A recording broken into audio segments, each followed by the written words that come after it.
Hey there, good morning. Jonathan Moak. As Goldie said, I lead the Department of Defense work here at UiPath. Really excited to be here with these two gentlemen.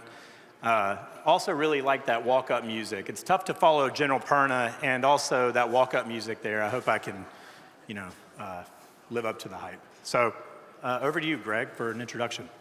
Yeah, hey, thanks. I'm Greg Koval, the Deputy Assistant Secretary of the Navy for Financial Management Systems. Long name, but short description, really. Responsible for getting the Navy into SAP, ERP, ECC, designing ERP Plus, our general ledger of the future, and while doing all that, working with the team to transform the way that we do business. Good morning, everyone. RJ Mikesh, I'm the Deputy Program Executive Officer for PEO Enterprise at the Army. We're responsible across all functional domains for all the enterprise IT, large systems across the Army. I've had a privilege to be there since 2012 in a number of different positions. My last one before I assumed this role last May was as the program manager for the human resources domain, where we had the integrated pay and personnel system Army roll out under my watch there, which is one of the largest PeopleSoft implementations in history. And then we have a number of other SAP ERPs, so I'm happy to be here today and talk about how we're trying to think about enterprise. That's why we renamed ourselves this last year to think enterprise and talk about acting enterprise as an Army. Thanks for having me. Yeah, absolutely. So let's start with lessons learned, General Mikesh, from your history of managing ERPs for the Army. It'd be great if you could share some of the things you've learned along the path. Yeah, absolutely, thank you. I mean, like we said, we have 5 ERPs. There's 2 dedicated to logistics, 1 dedicated to finance, 1 that tries to make those other 3 communicate, and then we have an HR one. So, thinking about ERPs and how complex they are for a service the size of the Army, so 1.1 million people and all the functions, there is a ton of things you have to think through. And one, some of them were already mentioned here this morning. I said, just by the nature of how I described them, that's silos. That's a siloed set of systems that are, as many of you in this audience know, so complicated to have data communications and workflows, rule sets, law and policy changes. So that's one of the big lessons learned for us as we kind of, your hindsight being 2020, our new largest project in the Army, in my space, is what we call Enterprise Business Systems Convergence. So it's the effort to take all of our SAP-based ERPs and move them into one S/4HANA instance. And so that is going to be a huge undertaking. So I'd say that's the first one. The second one was talked about this morning, and that is customization is a gigantic boulder that we have to drag behind our formation now. So moving forward, we are really committed to looking at things with a clean core mindset, because this customization now has prevented us from being auditable. It has prevented us from doing enhancement packs in certain cases. So we're really going to focus a lot on not doing that in the future. I think another lesson learned as we not only developed and rolled out our ERPs, but even in the sustaining, is partnerships by 2 principal groups. The first one is the OEM. We've learned this lesson too many times to not have the OEM on contract with the United States Army advising us with our other industry partners on how best to employ these complicated systems, meaning using best business practices. And then the second group is really the functional and user communities being embedded with us, especially now we adopt the agile mindset of software development. The role of the functionals are absolutely critical so that we build the right solution for the Army and we don't customize it. I'd say those are the big 3, sir.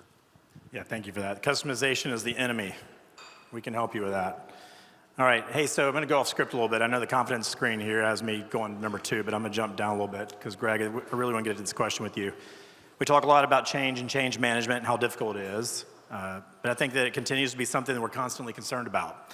What are you doing and what can you do to prepare your teams for the new normal with the rapidly evolving technology landscape? So I think there's many facets to this, and what's interesting is I think we're our own worst enemy, to be honest. With all the rules, regulations, policies, procedures, there's a lot of antibodies to progress, especially in the building. And I think we need to knock those barriers down. We need to prove that the technology is secure and that the technology works. And then we need to implement it. And implementing it's much more difficult than everybody thinks. And I'll give you a good example. I worked the Marine Corps audit before I came back to Navy. And we had a big problem with unmatched transactions when we moved to DAI. And I had my nice Advantage dashboard that told us, hey, you're trending down, you're trending down, you're trending down. And at some point, we started the flat line. And we're sitting here and we're looking at this flat line, and we started to ask the question, why? Well, it turns out that a payment that already was approved, it went through WAF, you have a receiver, an acceptor, you have a funds check. The payment was already made to the vendor. It's in through Treasury, through CARS, already being reported. It comes to DAI as unmatched because there was just something wrong in one of the 72 SLOA, SFIS data elements or whatever happened. And to make that correction, we had to have a human certify it.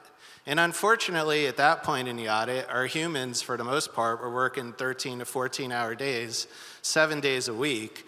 And when you present somebody working those hours with an invoice certification package, they're probably not going to do a great job anyway. But that was something we couldn't automate because we go back, we look at the rule set. Well, DAI wouldn't allow that. DoD policy won't allow that. And here we are looking at a payment that's already been made. The check has been cashed, and we're relying on a person to hit a certify button. And I think that's the kind of stuff we need to change in the future. We need to be open to automation. We need to do things differently. We need to change. We need to think differently. Yeah, I completely agree. So a couple of administration priorities. I think if we have time, we'll get to the audit question with you, Greg, because we can't have a panel without an audit question for you. But over to General Mikesh. So a few weeks ago, the DepSecDef issued a memo on rebalancing and optimizing the DoD workforce by implementing a digital-first operation mindset. So how do you envision that playing out at the Army and at PEO Enterprise? Great. It's a great question. It's pretty much the question of the day as we reshape the workforce. Thankfully for us, just about 2 years ago, when the current PEO, Mr. Bill Hepworth, took over, he came from industry, and he tried to get us to start to change back then. And it began with a pivot to Agile. So we really started our digital transformation back then. Again, starting with Agile, but then moving quickly to automating tasks. Let's not build PowerPoint slides. Let's use Agile management software to see things live. That's how we should start to see ourselves. So we've now continued that transformation now, especially with what's happened here in the last few months, to say, now let's reshape our processes, because it's going to be technology, processes, and people that are going to make us efficient, because that's what we really need to do. We need to drive efficiency and automation into our process. So we're now reshaping the entire PEO. We're looking at what makes sense, how to organize for this, and how to completely change, how do we deliver modern IT systems at scale. And we got 3 words that we're kind of guiding ourselves with: speed, simplicity, and excellence. So we're excited about the things that are coming out. It's really been a great forcing function to have us look at ourselves critically and how we do business and working with our partners.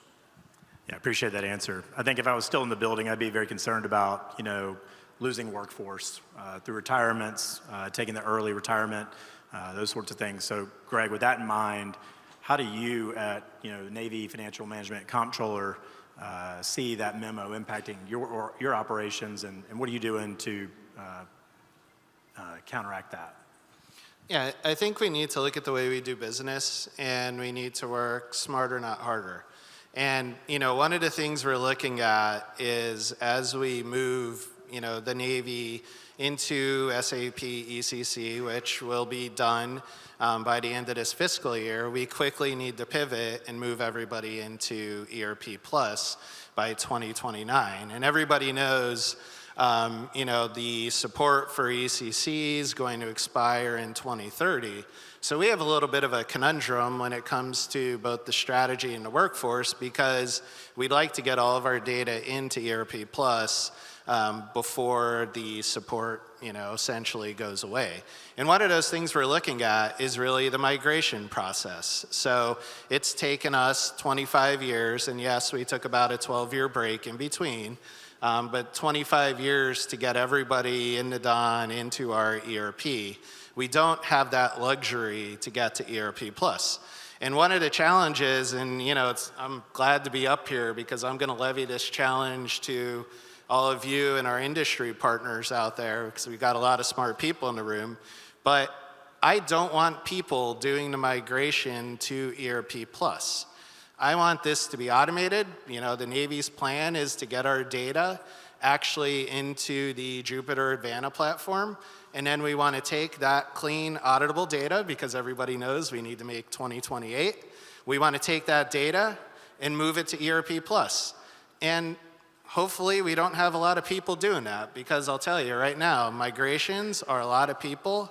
It's really expensive, and I would rather use the resources I have to get out there and help our folks learn how to use the system, adopt it quicker, become experts in the new system, focus on training and change management and empowering people, vice having somebody sit there, plug away at a keyboard, or do long data flows from one SAP system into another SAP system. So, that's really the challenge in front of us. I think, my boss has said 3 to 5 years. I don't believe her. You know who she is.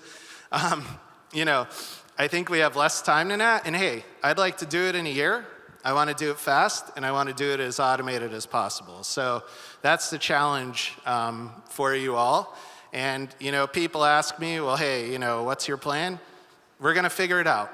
The plan is we're going to figure it out. The technology's there, the thought leadership's there, and, I think we are going to work through it. Yeah, I think I heard her say 2 years, honestly, though, Greg. It may have been 2. I mean, it'll be 1 by tomorrow. Yeah, yeah, that's right. All right, hey, so question for both of you. How are you leveraging AI automation today? You probably already answered this question a little bit, not just for ERP, but for agility and mission efficiency. Yeah, for us, it's really an exploding market now. You can't go to any conference, you can't turn on any kind of technology platform you're looking at and not hear about it. First and foremost, what we're really excited about is how AI is coming out in software as a service platforms. You talked about it, the CEO talked about it here today. Other platforms like our data platform, we now have AI being used. It's coming out in our sessions platform that we're working on. So we're ready to accept that as soon as it's certified out of the box. Another area that we're specifically working on is we have 3 phase 2 SIBR projects going on to look at the acquisition process pre-award. How can I use AI to help us write requirements, performance work statements, and do all the pre-award work? We have 2 active projects for evaluations of that process, since that's what I'm doing all the time, right? Trying to award contracts to you all.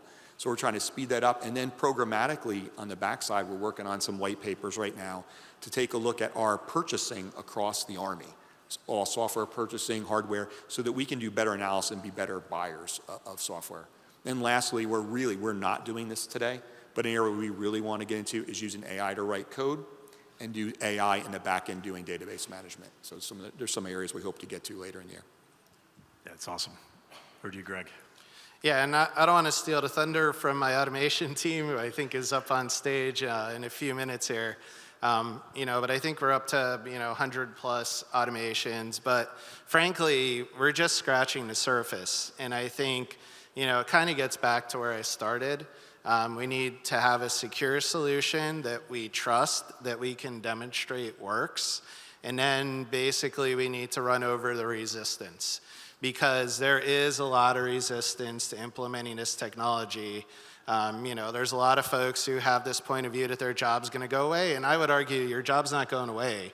Your job's going to become better and more interesting because you could do value-added work instead of being a poor person sitting there hitting certify all weekend, on a payment that's already been made. So that's kind of where we are at this point. Yeah, no, I appreciate that perspective. So we do have a couple minutes left. So I am going to ask the audit question because it's right there at the bottom.